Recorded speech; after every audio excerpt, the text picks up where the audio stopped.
Hello Shakib, আপনি কি শুনতে পাচ্ছেন? হ্যাঁ আব্দুল্লাহ, আমি শুনতে পাচ্ছি। আমি এখন আছি সমৃদ্ধির হাটে, এমআই পারফেক্টে।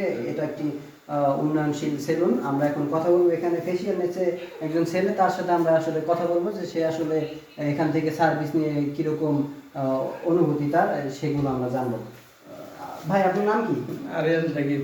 আপনি এখানে কেন ফেসিয়াল নিয়েছেন? আপনি কি মেয়েদেরকে কাছে টানতে চাচ্ছেন? আপনার বউকে কাছে টানার জন্য। এটা তো একটা ভুল সিদ্ধান্ত ভাই। এখন কিন্তু সেনাবাহিনীর আন্ডারে সরকার আছে, তো আপনি যদি কোনো ভুল সিদ্ধান্ত নেন, সেনাবাহিনীর কঠোর বিচার করবে। আপনি আসলে কি জন্য ফেসিয়াল নিয়েছিলেন আপনি বলেন। আমি চাই আপনার বউ জানি আমার কাছে আসে। আসলে সে ফাবিয়া নামে একটা মেয়ের সাথে এই মামা। সে সে ওই মেয়ের সাথে ব্রেকআপ হয়ে যাওয়ার পরে সে পাগল হয়ে গিয়েছে। তো রিলেশন থাকা অবস্থায় সে মেয়েটি ছেলেকে মানে তাকে বলেছিল যে তুমি ফেসিয়াল করো, ফেসিয়াল করো, কিন্তু সে আসলে তখন ফেসিয়াল করেনি। ব্রেকআপের পর সে পাগল হতে হতে এখন ফেসিয়াল করতে এসেছে। সে আসলে ফেসিয়াল দিয়ে মেয়েটির সাথে প্রতিশোধ নিতে চায়। সে আসলে মেয়েটিকে দেখাতে চায় যে সে ফেসিয়ালের মাধ্যমে আরো সৌন্দর্য লাভ করবে এবং সে আরো সুন্দর হবে। তো আব্দুল্লাহ, আজকে এই পর্যন্তই থাক। আমরা আবার পরবর্তী কোনো এপিসোডে আসবো এমআই পারফেক্টে।